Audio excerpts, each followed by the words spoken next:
کہ ایک انسان کو جب میت کو خبر میں رکھا جاتا ہے تو اس پہ کیا بیتتی ہے. تو یہ جسم جو ہوتا ہے نا اندر جو جاتا ہے تو اس میں سب سے پہلے تغیر جہاں ہوتا ہے وہ ناخنوں میں ہوتا ہے. ایک دن ایک رات کے اندر ناخن جھڑنا شروع ہو جاتے ہیں اور پھر اس کے بعد اندر سے باڈی پکنا شروع ہوتی ہے اور 3 دن نہیں گزرتے ہیں باڈی پوری کی پوری پک کے ایک ہی جگہ ہوتی ہے جہاں پھٹنے کے لیے اس کے لیے راہ ہوتی ہے وہ پیٹ ہوتا ہے اور پیٹ پھٹ جاتا ہے. 3 دن بھی نہیں ہوتے گزرتے پیٹ اس کا پھٹ جاتا ہے اور پیٹ پھٹتا ہے تو جو غلاظت اور جو بدبو وہاں سے نکلتی ہے نا اتنی تیز اور زہریلی ہوتی ہے اس بدبو سے کہ اطراف کے جتنے حشرات الارض ہیں جتنے کیڑے مکوڑے اور زہریلے ہیں وہ تمام کے تمام اس بدبو کو سونگتے ہی پہچان لیتے ہیں کہ آج نئی دعوت ہے, نیا بکرا آیا ہوا ہے, کھانا ہے. تمہارے جسم کو تم نے آرائش و زیبائش کے لیے اللہ سے ناراضگی اختیار کر لی, حرام کاری اختیار کر لی. کیا جواب ہے تمہارے پاس جنہوں نے کبھی قرآن کھول کے پڑھائی نہیں, کبھی تم نے دین سکھائی نہیں, عقیدہ سکھائی نہیں؟ کیا جواب دو گے؟ ملائکہ کے پاس جھوٹ بولو گے؟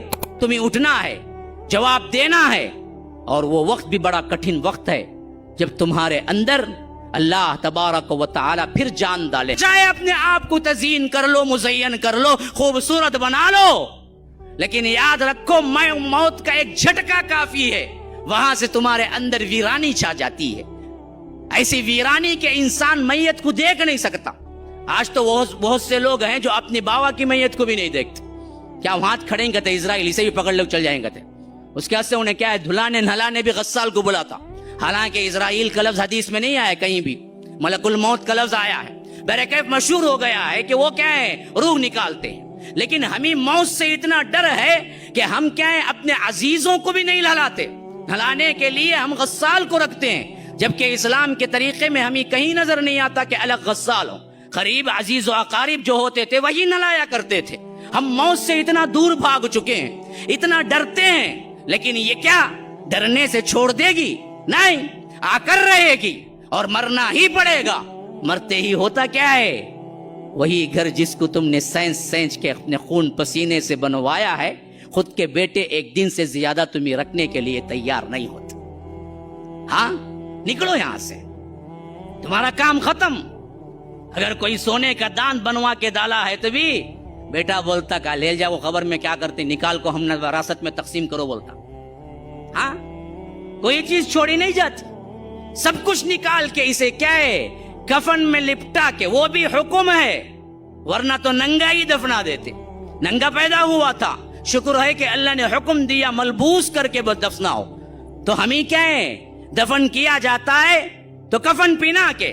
پھر اس کے بعد ہوتا کیا ہے, میں نے ایک جگہ سائنٹیفکلی پڑھا تھا کہ ایک انسان کو جب میت کو خبر میں رکھا جاتا ہے تو اس پہ کیا بیتتی ہے. ایک اچھا آرٹیکل تھا, مضمون بڑا جامع بھی تھا.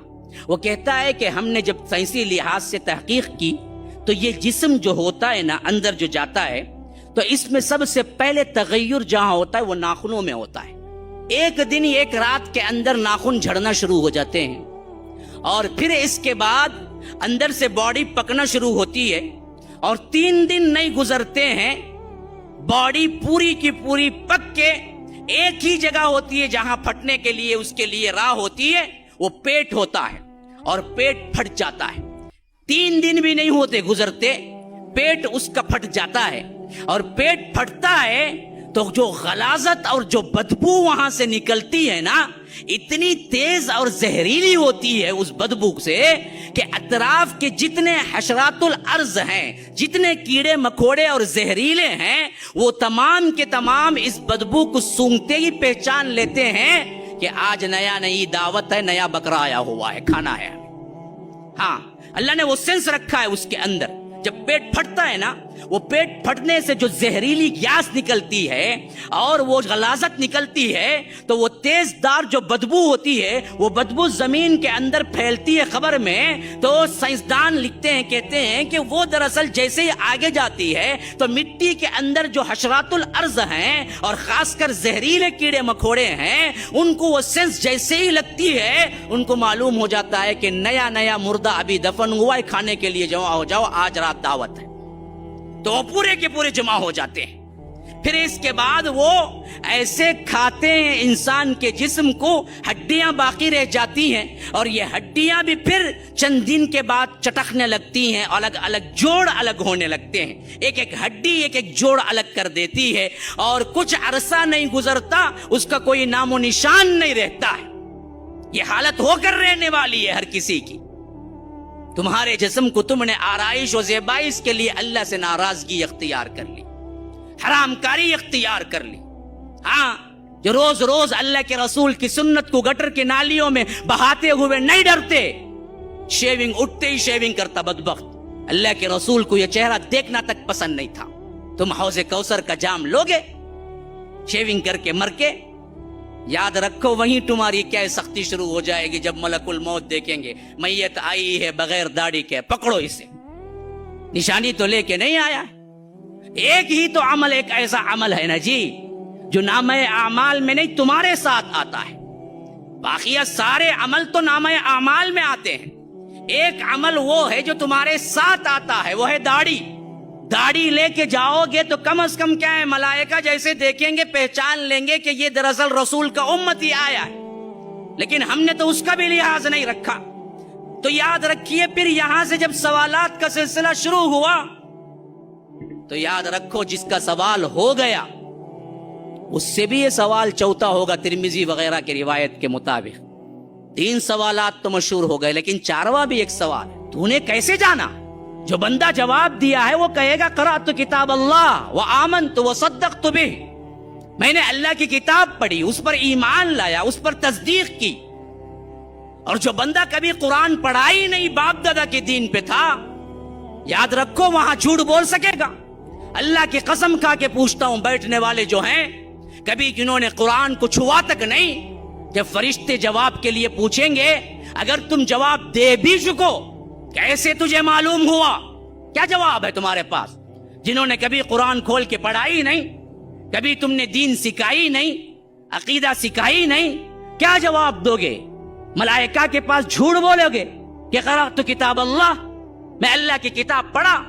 وہاں تو رو گے، گڑ گڑاؤ گے، ہاں کہو گے کہ اقول الناس ما یقول، میں تو وہی کہتا ہوں جو لوگ کہتے رہے، یا مجھے معلوم نہیں تھا، میں نے جو پڑھا جو سیکھا بس باپ داداؤں کا دین تھا۔ تو اللہ تبارک و تعالی اپنے حبیب کے ذریعے بتا رہا ہے کہ دیکھو پھر اس کے ساتھ کیا سلوک ہوگا۔ فرشتے لوہ کی ہتھوڑی اٹھائیں گے، حدیث میں آتا ہے کہ کہیں گے لا دریت ولا تلیت، اے بدبخت تو نے تلاوت بھی نہیں کی، تم نے جانا بھی نہیں۔ پھر اس کے بعد اسے زور سے ماریں گا اور ایسی چیخ چیخے گا جن و انس کے علاوہ تمام مخلوق سنتی ہے۔ اور اللہ کے رسول نے فرمایا دوسری جگہ، میں دعا کرتا اللہ تبارک و تعالی عذاب قبر کو سنا دے، لیکن مجھے ڈر محسوس ہوا کہ کہیں تم لوگ مردوں کو دفنانا نہ چھوڑ دو۔ یہ ہو کر رہنا ہے، ہر ایک کو تیاری کرنی ہے۔ پھر اس کے بعد کیا ہوگا؟ عذاب قبر کا جتنا ہے مرحلہ، یا عذاب برزخ کا، یا برزخ کی زندگی کا، پھر اس کے بعد تمہیں اٹھنا ہے، جواب دینا ہے، اور وہ وقت بھی بڑا کٹھن وقت ہے جب تمہارے اندر اللہ تبارک و تعالی پھر جان ڈالے گا۔ اللہ تبارک و تعالی حشر کے میدان میں کھڑے ہونے کا اور وہاں پر سوال و جواب کا کئی مناظر ایسے رکھا ہے قرآن کے اندر، اگر عقل و ہوش کے ساتھ پڑھو گے تو رونگٹے کھڑے ہو جائیں گے۔ اور اس حیثیت میں تمہیں گزرنا ہی ہے، وہاں سے گزرے بغیر کوئی چارہ کار نہیں۔ اس کے لیے تم نے کیا تیاری کر رکھی ہے؟ سورہ حاقہ میں فرمایا فَأَمَّا مَنْ أُوتِيَ كِتَابَهُ بِيَمِينِهِ فَيَقُولُ هَاؤُمُ اقْرَءُوا كِتَابِيَهْ إِنِّي ظَنَنْتُ عَنِّي مُلَاقٍ حِسَابِيَهْ فَهُوَ فِي عِيشَةٍ رَاضِيَةٍ فِي جَنَّةٍ عَالِيَةٍ قُطُوفُهَا دَانِيَةٌ كُلُوا وَاشْرَبُوا هَنِيئًا بِمَا أَسْلَفْتُمْ فِي الْأَيَّامِ الْخَالِيَةِ وَأَمَّا مَنْ أُوتِيَ كِتَابَهُ بِشِمَالِهِ فيقول يا ليتني لم أوت كتابيه ولم أدر ما حسابيه يا ليتها كانت القاضية ما أغنى عني ماليه هلك عني سلطانيه خذوه فغلوه ثم الجحيم صلوه ثم في سلسلة ذرعها 70 ذراعا فاسلكوه إنه كان لا يؤمن بالله العظيم. اللہ تبارک و تعالی وہ منظر کیسے کھینچ رہا ہے. تم بیٹھ کے موویز دیکھتے ہو نا ٹی وی میں, اللہ تبارک و تعالی قرآن کے اندر قیامت کا منظر اسی طرح اتار رہا ہے. فرمایا جس کے سیدھے ہاتھ میں نامہ اعمال دیے جائیں گے, من اوتی کتابہ بیمینہ فیقول ہاؤم, وہ ایک چیخ لگائے گا کہ کہے گا کہ اقرأوا کتابیہ, دیکھو دیکھو میری کتاب پڑھ لو, میرا نامہ اعمال پڑھ لو. ہاں جو پاس ہو جاتے ہیں نا جی یہاں پر بھی, دن میں اعلیٰ نمبرات لے لیے, تو آپ اس کی مارک شیٹ نہ بھی دیکھیں, 10 لوگوں کو بتاتا پھرے گا, معلوم ہے میرے مارک شیٹ آپ دیکھے نہیں, لو میری مارک شیٹ دیکھو. ایسا ہی جب جنت کا پروانہ مل جائے گا تو وہ لوگوں کو دکھاتا پھرے گا, دیکھو دیکھو یہ دیکھو میری مارک شیٹ. ہاں بیمینی فیقول ہاؤم اقرؤوا کتابیہ, کیوں؟ انی ظننت انی ملاق حسابیہ, اسے یقین کامل تھا کہ ایک دن اسے رب سے ملاقات کرنا ہے. تو یاد رکھو مسلمانوں, جنتیوں کی سب سے بڑی کیٹیگری, سب سے بڑی صفت اللہ پر یقین کہ اسے ملاقات کرنا ہے, قیامت پر یقین کہ ایک دن پائی پائی کا حساب دینا ہے. ہے یقین آپ لوگوں کو؟ نہیں ہے تو ڈر جاؤ, ابھی یقین پیدا کرو. تمہاری لمحہ لمحہ, جنبش جنبش, حرکت حرکت کا حساب اللہ تبارک و تعالی لے کر رہے گا. اس کے بغیر تم وہاں سے ہل بھی نہ سکو گے. تو یہ یقین تھا جس کی وجہ سے وہ جنت میں گیا. تو فرمایا کہ انی ظننت انی ملاق حسابیہ, تو وہیں سے ندا آئے گی, فہو فی عیشۃ راضیہ فی جنت عالیہ قطوفها دانیہ. کہہ دیا جائے گا کہ جاؤ تمہاری اپنی من پسند عیش میں رہو, تمہارے لیے آج کیا ہے, عیش ہی عیش ہے. جھکے پڑ رہے ہوں گے میوے اس کے اوپر. ہاں جنت میں کوئی پھل دیکھے گا تو سوچے گا کیسے رہے گا, تو پھل اس کے بالکل ہاتھ کے قریب آ جائے گا, لو لو. تمہیں اتنی تکلیف بھی نہیں کہ تم اٹھا کے کیا اس کو توڑو, تم اٹھ کے کیا اس کے پاس چل کے آؤ, بلکہ پھل خود تمہارے پاس آئے گا. اسی لیے فرمایا کہ قطوفها دانیہ. پھر وہاں سے ندا آئے گی فرشتوں کی یا رب کی, کلوا واشربوا ہنیئا, کھاؤ پیو مزے اڑاؤ. کیوں؟ بما اسلفتم فی الایام الخالیہ, تم نے پرلی کی زندگی میں اللہ سے ڈرتے ہوئے گزارا تھا. یہ میرا ترجمہ ہے, میں نے وہاں لگا دیا ہے کہ پرلی ہے نا, یہاں پر یہاں کی زندگی میں تم نے ڈرتے ہوئے گزارا ہے, تو وہاں پر دنیاوی زندگی میں تم نے اللہ سے ڈرتے ہوئے گزارا ہے.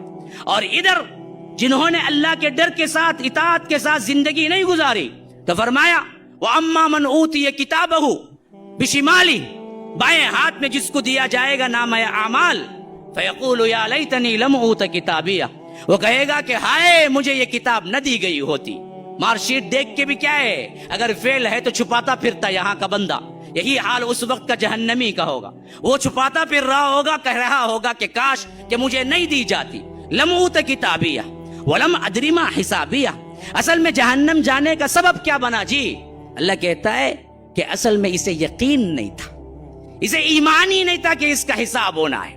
ذرا ٹٹول کے دیکھو اپنی زندگیوں کے اندر ہمیں کتنا یقین ہے کہ ہمارا حساب ہونا ہے. اگر یقین ہوتا تو ہماری زندگیاں ایسی نہیں ہوتی جو آج ہم گزار رہے ہیں. ہم دعویٰ تو کرتے ہیں آخرت پر یقین ہے, لیکن عمل سے ہم انکار کرتے ہیں کہ ہمیں کوئی یقین نہیں ہے. اگر یقین ہوتا تو یہ زندگیاں یوں نہیں ہوتی. اللہ کی مخالفت میں, اللہ کے رسول کی مخالفت میں اپنی منمانی زندگی نہیں گزارتا, سود میں نہیں گزارتا, زناکاری میں نہیں گزارتا, فحاشی میں نہیں گزارتا, عریانی میں نہیں گزارتا, بے حیائی میں نہیں گزارتا, گانوں میں نہیں گزارتا, میوزک میں نہیں گزارتا, ٹک ٹاک میں نہیں گزارتا, فیس بک واٹس ایپ پہ نہیں گزارتا, اللہ سے ڈرتے ہوئے گزارتا. لیکن ہم نے اپنے عمل سے, دعوے تو ہیں لیکن اپنے عمل سے ہم نے انکار کیا ہے کہ ہمیں یقین نہیں ہے. یہی جہنم جانے کا سبب بنے گا. وہاں جہنمی کہے گا تو یہی کہے گا وَلَمْ أَدْرِ مَا حِسَابِيَهْ, ہمیں گمان بھی نہیں تھا کہ ہمارا حساب ہوگا. تو اس وقت پکارے گا یا لیتہا کانت القاضیہ, ہائے اب موت آ جائے میری, ابھی کیا ہے موت دے دے, اللہ تمام کر دے. اللہ اس وقت کہے گا لا تدعوا اليوم ثبورا واحدا وادعوا ثبورا كثيرا, تم ایک بربادی کو مت بلاؤ, ایک موت کو مت بلاؤ, ہزاروں موتوں کو بلاؤ. آج تمہیں موت آنے والی نہیں ہے, آج تمہیں موت نہیں ہے. آج یہاں سے کیا ہے, موت سے ڈر کے بھاگتا ہے, اور وہاں موت پکارے گا جہنم کو دیکھ کے, کاش کہ موت آ جائے, میرا قصہ تمام ہو جائے. یا لیتہا کانت القاضیہ ما اغنی عنی مالیہ, میرا مال کچھ کام نہیں آیا. ہلک عنی سلطانیہ, میرا عہدہ مجھے کچھ کام نہیں دے گیا. آج عہدوں کی بڑی لڑائی ہے میرے بھائیوں, اپنوں میں بھی ہے غیروں میں بھی ہے. کس کس کا رو نہ رو, اپنوں میں بھی ہے غیروں میں بھی ہے. میں بڑا تو بڑا, کل انہی عہدوں سے بھاگے گا, کل انہی عہدوں کو برا بھلا کہے گا. ہاں ہلک عنی سلطانیہ, ہائے میرے عہدے کچھ کام نہ آئے. تو وہاں سے ندا آئے گی, رب کی ندا یا فرشتوں, خذوہ, پکڑو اس بدبخت کو, فغلوہ, باندھو اس کو, جگڑو. کیسے؟ ثم فی سلسلۃ ذرعها 70 ذراعا فاسلکوہ, 70 گز ہاتھ لمبی زنجیروں سے اسے جکڑ دو. کیوں؟ یہ اللہ رب العالمین پر ایمان نہیں لایا تھا.